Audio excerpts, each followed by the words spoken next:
Allahu Allahu Allahu Allah Allahu Allahu Allahu Allah. Bismillahirrahmanirrahim. Assalamualaikum warahmatullahi wabarakatuh.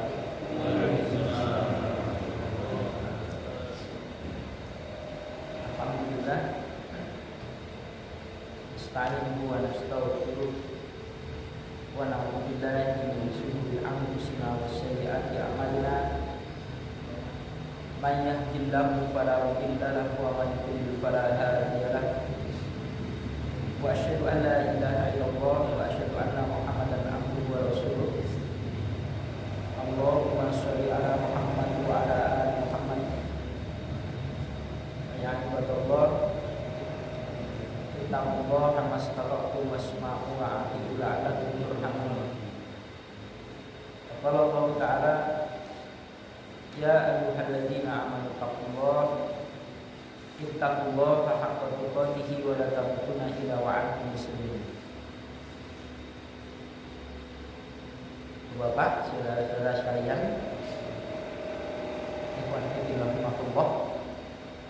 alhamdulillah Allah di kesempatan lagi buat kita semuanya untuk belajar bersama di kita di Muharram kita ini. Dan marilah kita niat untuk mencari ridho kepada Allah Ta'ala.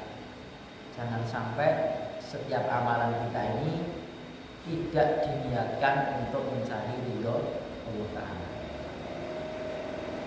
Baiklah, marilah kita lihat kembali di kitab Muharram di bab Isratun Nisa.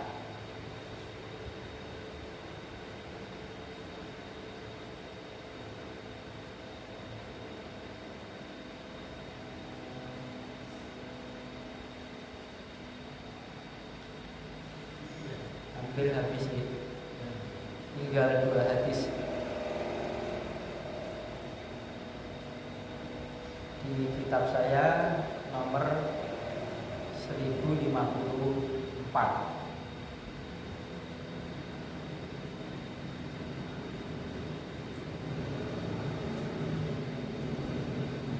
Baiklah, saya bacakan. Wa an Jabirin, dan dari Jabir, qala berkata Jabir, kunna adalah kami dulu, nakzilu, kami ini berbuat azal, ala ahdi Rasulillah sallallahu alaihi wasallam, pada masa Rasulullah sallallahu alaihi wasallam,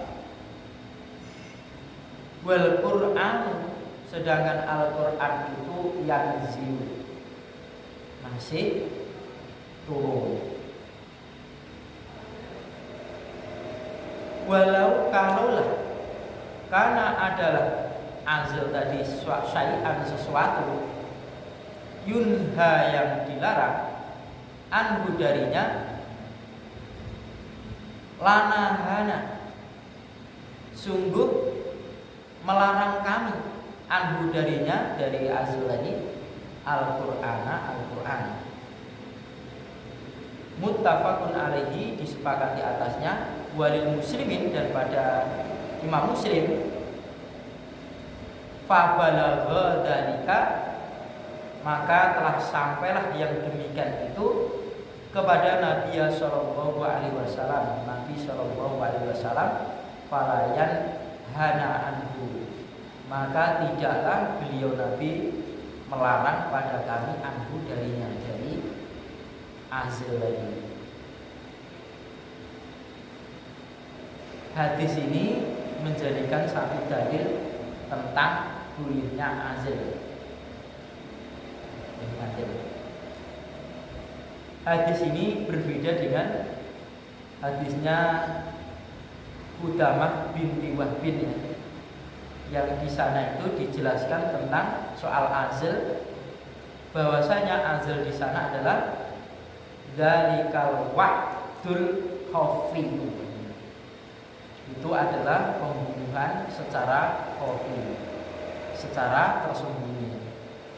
Dan hadisnya juga riwayat Imam Muslim.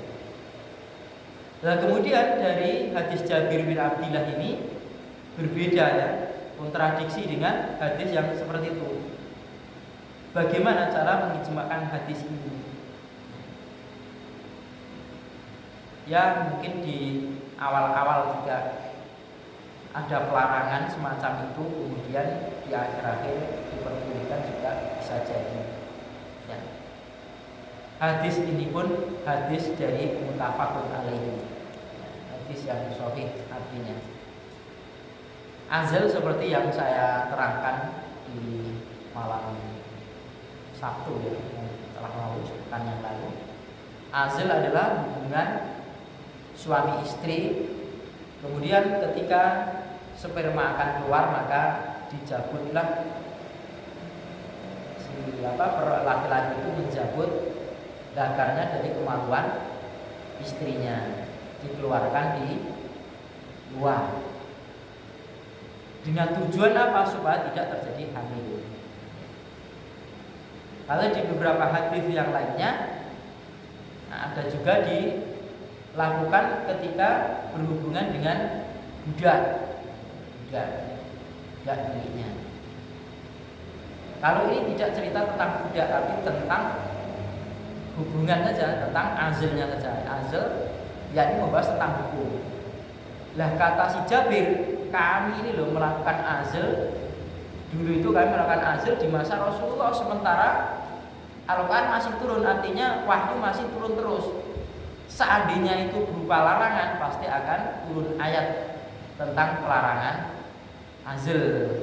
Al-Quran akan melarang lewat wahyu Allah.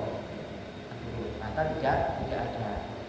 Maka dari sini berbagai macam pendapat ya di kalangan ulama fikih maka berbeda-beda. Kalau sekarang kan model bukan azal mungkin kafi dari sebagainya. Kafi kan juga macam-macam modelnya.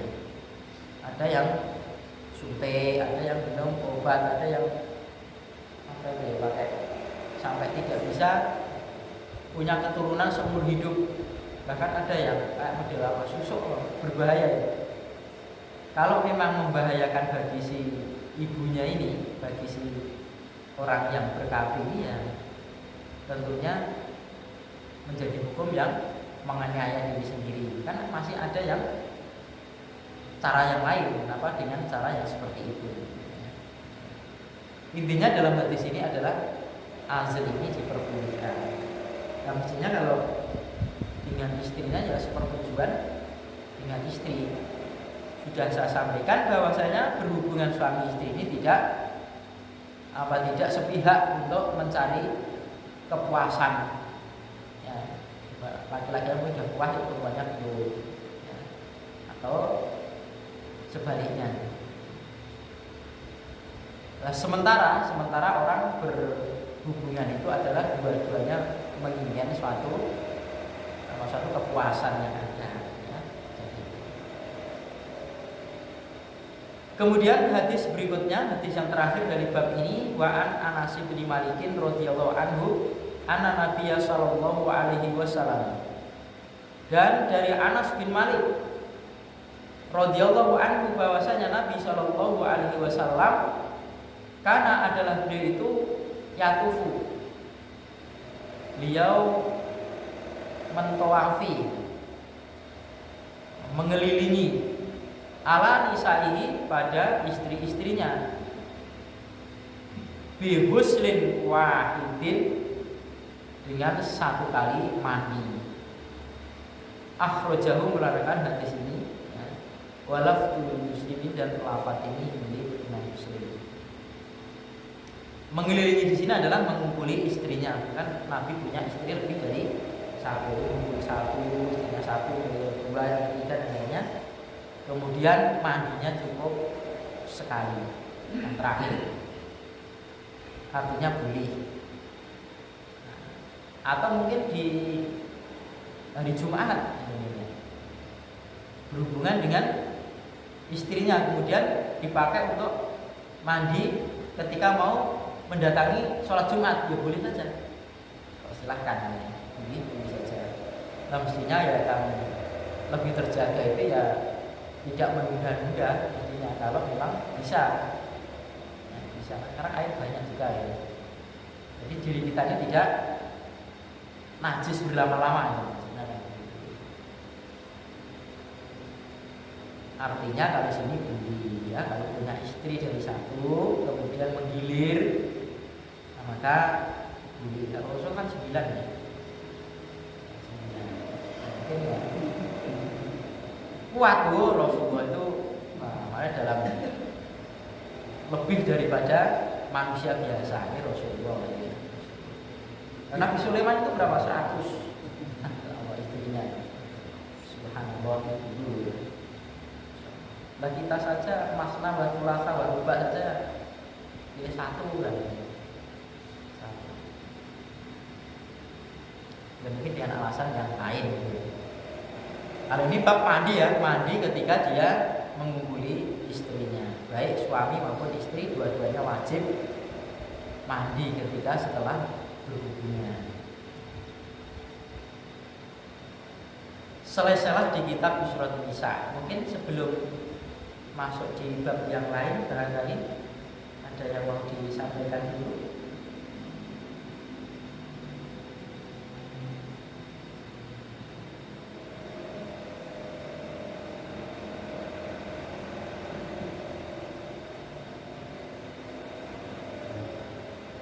Kalau tidak ada, saya lanjutkan di bab asod daki, asod daki ya. As-sodaki sodak sama dengan mahrun, niklah ya.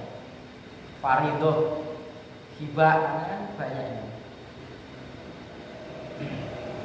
Artinya mahar.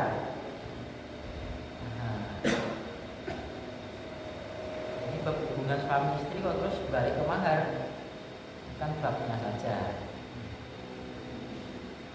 Mahar ini adalah barang yang dijadikan satu syarat untuk laki-laki menikahi seorang perempuan. Jadi istrinya itu sebetulnya orang lain. Orang lain. Jangankan kalau mengumpuli ya, pegangan saja tidak boleh. Menyentuh saja tidak boleh, awalnya begitu. Orang lain. Tapi Allah halalkan dengan lantaran menikah. Nah, salah satu syarat daripada menikah ini dengan membayar mahar, salah satunya. Mahar ya, saksi, ada calon pengantin, kemudian ada wali.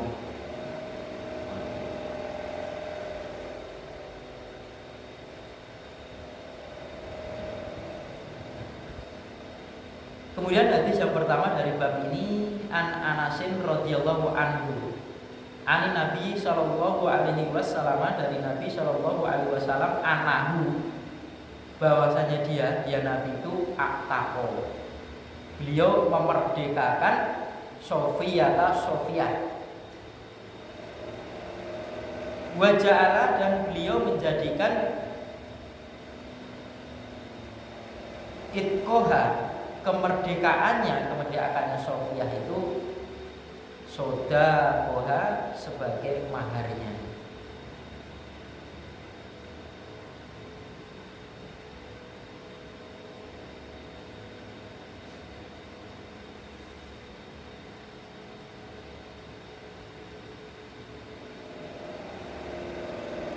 Memang akhirnya kan tawanan perang, tawanan perang Sofiyah ini.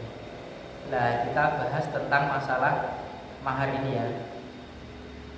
Jadi mahar ini dia budak kemudian berharap untuk menikahinya, kemudian maharnya ini kamu tak merdekakan sebagai mahar, itu boleh. Di kalangan kita kan tidak ada budak ya. Tidak budak itu didapatkan dari peperangan. Bukan TKW, itu bukan budak. Atau pembantu itu bukan budak. Bukan budak.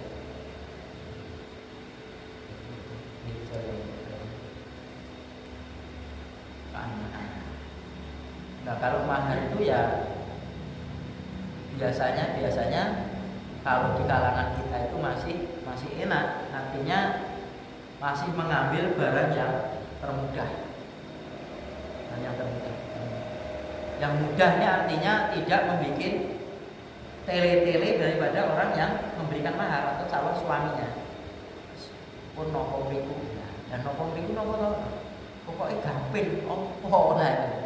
Pokoke gampil mbok diarani. Pokoke gampil boleh pasar Pak angel. Gampil. Nah, yang menjadi umumnya adalah perangkat alat sholat itu mesti. Wah, opo wae.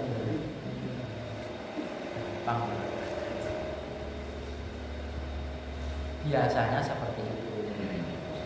Pakaian untuk sholat yang mukena, ya sajadah, ya tasbih. Nah, biasanya dipakai dibungkus dengan bagus itu. Jadi gitu itu. Dan ada yang lain-lain itu biasanya tidak disebutkan. Supaya itu seperti ditambah.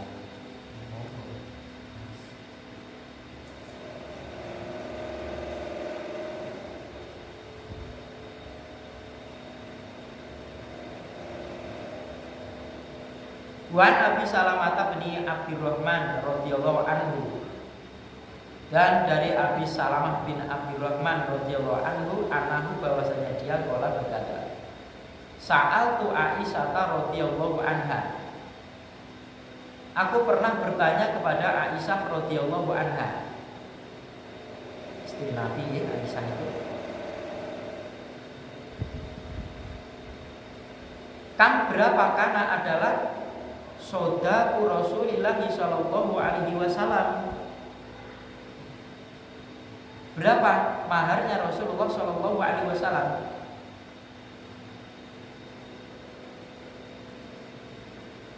Qalat berkata Aisyah atau Aisyah menjawab, karena adalah sodakohu, maharnya beliau itu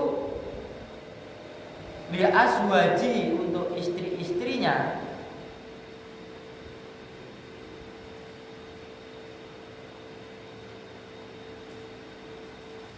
Sinta asyarota. Terus nih, berarti 12 nih. Sinta asyarota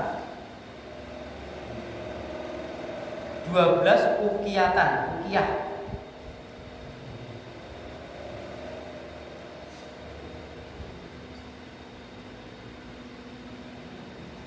Wanasan dan 1 nas.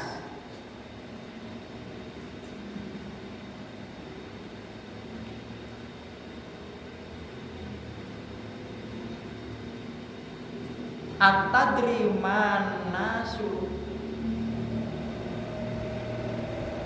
Apakah kau tahu apa itu nas?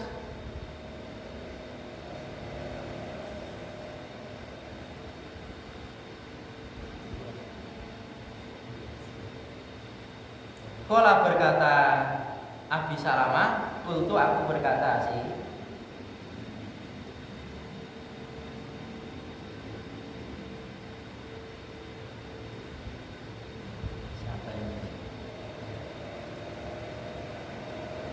Sarankan juga, telah tidak. Qala berkata Aisyah, qala dikatakan yang kultu, aku si Abi Salamah ya, tidak. Qala berkata Aisyah, nisfu ukiyatan, sebagian ukiyah, separuh dari separuh ukiyah. Ini hitungan dari sana. Fatilka, maka itulah khamsumi'atin dirhamin. Khamsumi'ah berarti 500 dirham.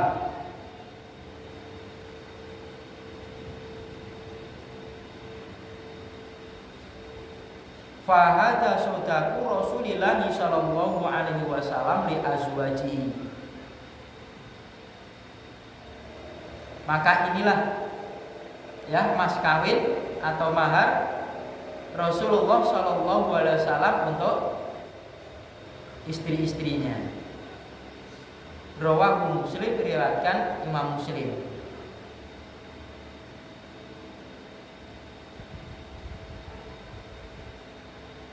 Jadi satu ukiah itu 1000 dirham. Maka kalau setengah ukiah berarti 500 dirham.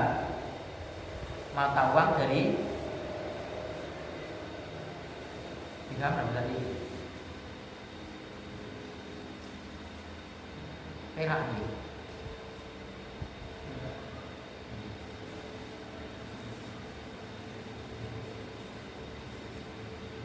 Kalau emas kan dinar. Dirham. Hitung-hitungan sana. Jadi kalau sebagian ulama menghitung itu satu ukiah itu sama dengan 20 gram emas. Jadi kalau setengah berarti ya 10 gram emas.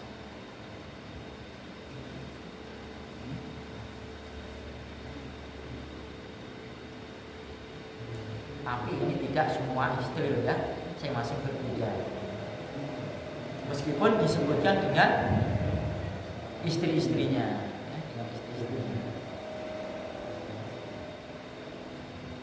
Yang terpenting buat kita itu adalah bukan besar dan kecilnya, tapi ada barangnya.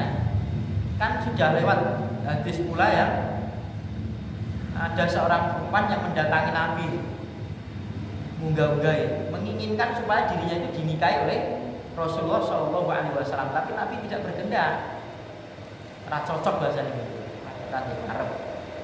Kemudian datanglah seorang laki-laki, ya Rasulullah, kalau engkau tidak mau menikah dengan si dia, maka nikahkanlah dia dengan saya. Nabi lah, kamu punya apa? Tidak punya apa-apa. Coba kamu pulang.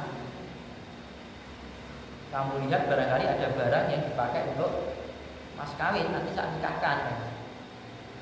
Meskipun sampai di sana, meskipun itu cincin yang terbuat dari besi, ternyata tidak ada juga, saking larangnya. Ini nikah tapi larang. Jadi artinya orang menikah itu dengan pakai mahar, ya, tidak usul-usulan.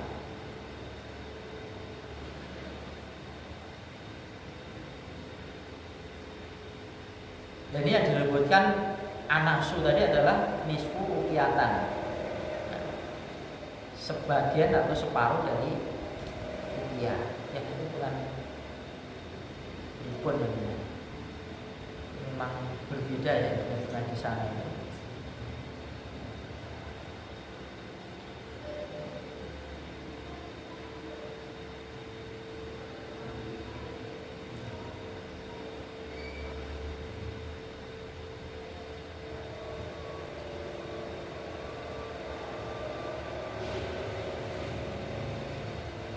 Ternyata juga berbeda-beda. Kalau keterangan itu 500 dirham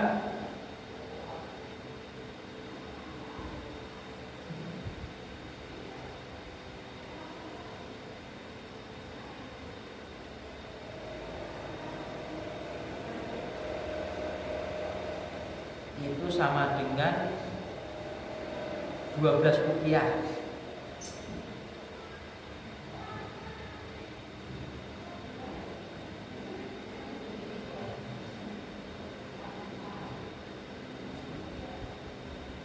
Sama ada 12 ukiah.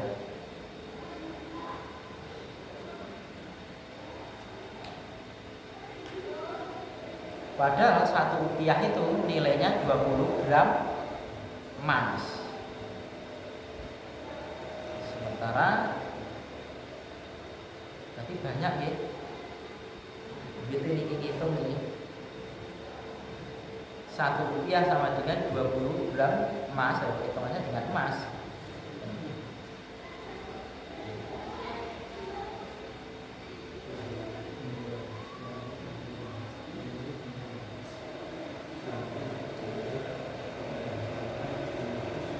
Wis pokoke kathah nih. Begitu kan. Oke, dihitung dhewe mawon itu kan. Masyaallah. Nek kita mboten ngalami ngoten nggih, jenengan pinten riyen Mas kali ini. Pun biasanya teman mboten. Nah, kelas menjadi pelantara itu saya tanya, jenengan mang nyuwun napa? Biasanya nggih, pun napa mriku? Napa mriku lah. Terus gandeng pun masrahke nggih sing lanang kira-kira. Oh, nek gampang wae seperangkat alat salat lah, ya selesai.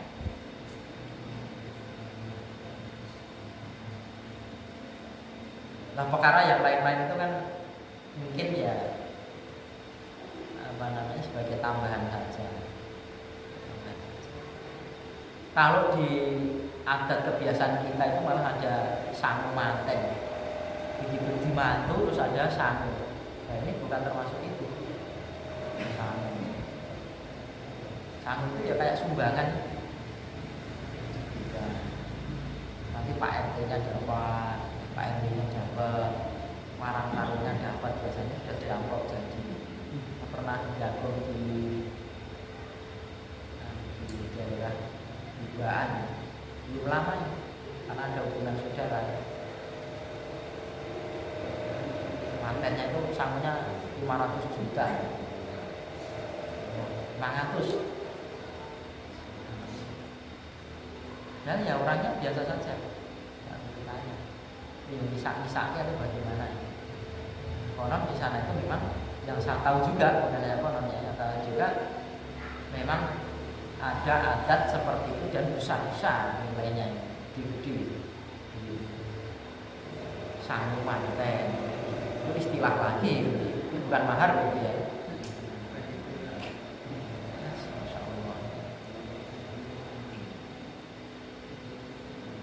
Meskipun boleh loh ya, seorang perempuan itu ketika ditanya minta apa kemudian dia betul-betul punya permintaan yang barang mahal, mungkin mobil lah mungkin ya, Pajero gitu. Ya tidak apa-apa ya, oh nanti kuat membuatkan lah. Tapi perkara nanti laki-lakinya terus nyingkir ya resiko kan. Dan tawar-menawar boleh kok, tawar-menawar boleh. Itu memang enggak dilakukan di Arab itu kan masih, wah masya Allah, ketika di masanya Umar itu sampai Umar itu bengok-bengok sama perempuan ya, perempuan kalian itu jangan memasang mahar yang tinggi-tinggi dan dibengoki oh kok melarang itu. Rasulullah SAW orang yang paling baik dibandingkan dengan kamu saja tidak melarang kami kok. Menang akhirnya kan gitu ya. Kalau kita kan masih ngotot. Umar itu seberingas apapun, masya Allah, terkena ayat itu sudah. Coba ketika terdengar kabar layu Rasulullah itu wafat, wah Umar apa menerima? Oh tidak terima. Orang yang paling dicintai harus dikabarkan mati, padahal namanya orang. Suatu pedangnya kemudian terus teriak-teriak di jalan-jalan rumah-rumah ini. Siapa yang mengatakan Muhammad Rasulullah meninggal tak bunuh ya? Kan tidak ada yang berani. Tapi begitu dengan ayat, sudah Abu Bakar yang lemah-lemah itu ya. Kemudian naik mimbar, kemudian siapa yang menyembah Muhammad ya sekarang telah wafat, dan siapa yang mengabdi atau menyembah kepada Allah Ta'ala, maka Allah itu tidak akan pernah mampu. Iya, harus ada. Itulah Umar itu pempengan. Kan dikabarkan juga ketika Umar itu berjalan satu lorong, satu jalan, kemudian ada setan, setannya lari. Wah, masya Allah, Umar. Dan kita lah dikancani malah, masya Allah, dikempusi ya sebut.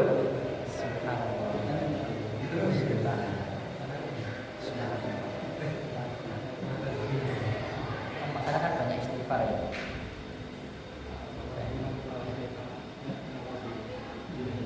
Mudah-mudahan lah ya kekurangan yang ada ini Allah ampunkan, dan kita memang sudah berusaha kok. Sudah berusaha itu artinya sudah niatan bismillah. Bismillah, tidur, usaha bangun malam. Nah, bangun malam. Sholat tahajud maksudnya. Sholat tahajud, bukan bangun saja. Ternyata kok meleset, adzan subuh baru bangun. Ya sudah. Kok begitu lagi? Beberapa kali ada jalan sebelum tidur witir saja. Ya. Lebih selama. Ternyata sebelum tidur witir kok bangun malam.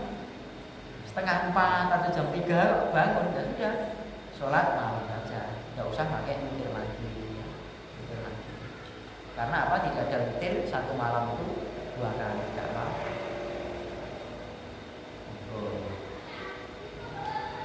Daripada nanti terus menerus tidak mengerjakan sholat malam. Sering kan doanya banyak yang dikabulkan oleh Allah Ta'ala karena memang dia banyak melakukan ibadah-ibadah yang sunnah. Kalau sunnah saja dilakukan, apalagi dia yang wajib, pasti dia lakukan. Kecuali kalau orang yang berbeda, dia kembali pendapatnya dan menganggap sholat fajar itu adalah lebih baik daripada dunia dan seisinya, kemudian dicukupkan itu terus kemudian tidak sholat subuh, dari kan tidak baik. Lalu santunya seisinya beliau koneng, merasa cukup. Padahal muslimin ini orang-orang beriman tidak kenyang-kenyangnya dia itu beribadah kepada Allah Ta'ala. Masanya merasa cukup bab masalah itu. Nah, terutama dalam amalannya adalah amalan syirik. Sebab pernikahan, mungkin orang pernikahan kalau di kalangan kita baru saja mau menikah itu ya boleh dino dan sebagainya. Kan pernah ya di sanggati kakak Iwan meninggal di Kismantoro sana. Nah, ini disuruh anaknya kan dilamar. Nah, saya disuruh menerima lamaran. Ternyata di sana itu lamaran itu tidak cukup 2 orang 3 orang, 50-an orang lebih. Jadi laki-laki itu melamar perempuan itu bawa RT-nya, bawa RW-nya, terus bos dulu. Nah ini apa mau sekalian nikah toh? Udah kayak gini loh gini. Masya Allah. Ini kan di acaranya api itu padahal saya penuntungan kaya ngono mau ora iso. Terus sakit. Lah iki omongane saya ndak bisa nangkap kok bahasane ngono. Bahasa kaya wong bahasa Jawa niki piye ten. Piye iki? Terpaksa golek ini mawon dah. Nah, setelah itu acara itu yang diributkan apa? Hari pernikahan. Ya hari pernikahan diribut tanya setetek bengi lah mati nih bapak lahir dan lain sebagainya, hotel dan lain sebagainya. Wah ini dia menjurumus kesyirikan. Saya kok teringat ayat ya. Kalau suatu kaum itu membicarakan seperti itu yang menjadi daripada ayat Allah Ta'ala kok inakum tidak disuruh lah sudah sanwai metuai lah, tidak ada urusan dengan ya itu. Benar-benar ditangkap dan berjalan pribunek pulau bisa cepet. Dan nopo etungan dadi kok dadak ngertosi 3 bulan, kawan bulan itu di nopo. Nah, ini nggih niku wae. Kok wong pinter rasa tahu wong pinter iki. Jane nggih. Hasil bagaimana? Ini syirik dulu. Dia berbuat kesyirikan. Man mata musyrik billahi syai'an dakhulana. Siapa yang mati kemudian dia membawa kesyirikannya kepada Allah dalam sesuatu itu, maka dia wajib masuk ke dalam karena kesyirikan itu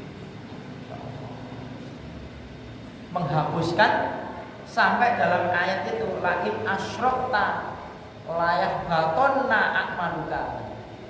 Seandainya engkau itu bersih, walaupun ayat itu kepada Rasulullah ayat itu. Jadi Rasulullah terkena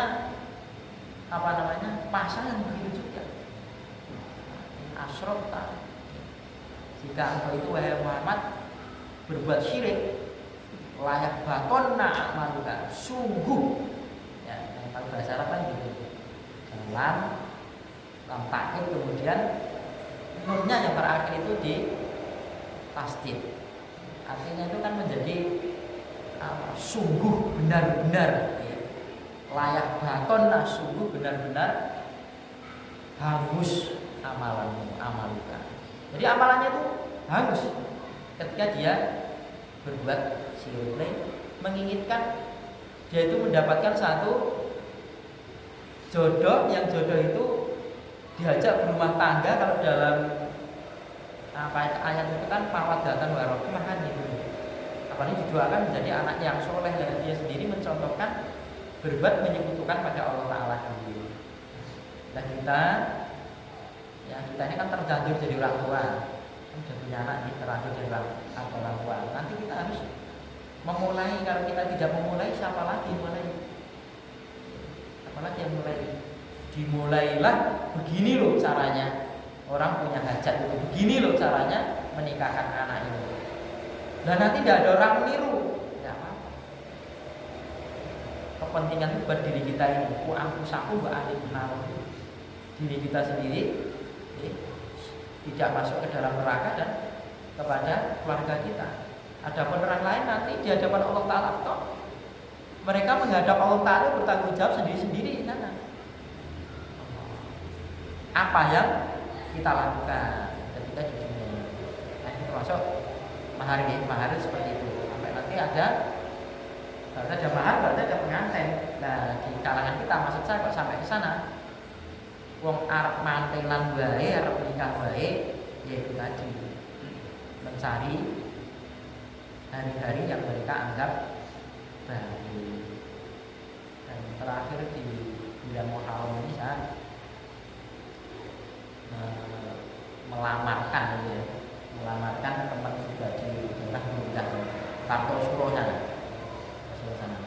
Nah, kebetulan alhamdulillah karena orang tuanya juga orang ngaji, sehingga dia si kuku bismillah, pokoknya nikahnya harus sasi subuh. Tidak ada acara apapun kecuali nikah. Nikah pun yang menikahkan yai lah, guru saya nanti yang nikahkan. Belum betul apa dibawa ke KUA lagi atau tidak? Karena sebagian teman-teman itu dinikahkan di rumah, kemudian saksi-saksinya itu dan saudara-saudaranya itu dan pengantinnya dibawa ke KUA, dia lapor, Pak KUA tadi malam saya menikahkan anak saya walinya, ini anak saya, ini pengantinnya, dan ini saksinya itu ya. Nah, tolong jangan catat, dia mau. Di sini mungkin gitu. Nikah di mana? Paling pol dinikahi dhewe napa wakil? Dinikahi dhewe mosok wakil. Nikahi kapil lho. Anu nuntun memang nikahnya anak kula nggih bismillah. Upamanipun nikahi kubur. Mestinya seperti itu. Banyak orang punya ada di bulan-bulan yang orang Jawa itu tidak mau. Buatan itu apa-apa takut sendiri diri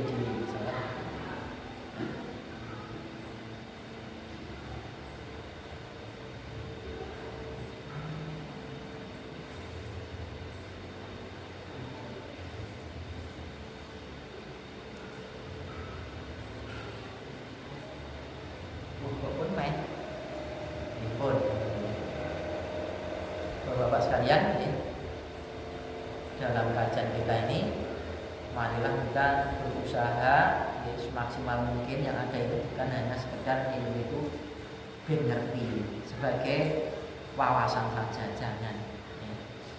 Ilmu itu kita menuntut ilmu itu diusahakan betul-betul, setelah tahu itu usaha untuk menjalankan, lebih-lebih untuk menyampaikan kepada yang lain.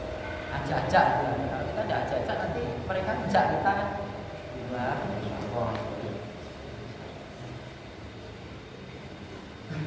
sebelum saya sampaikan Pak aku lupa dia ada astagfirullahaladzim, alhamdulillah, assalamualaikum warahmatullahi wabarakatuh.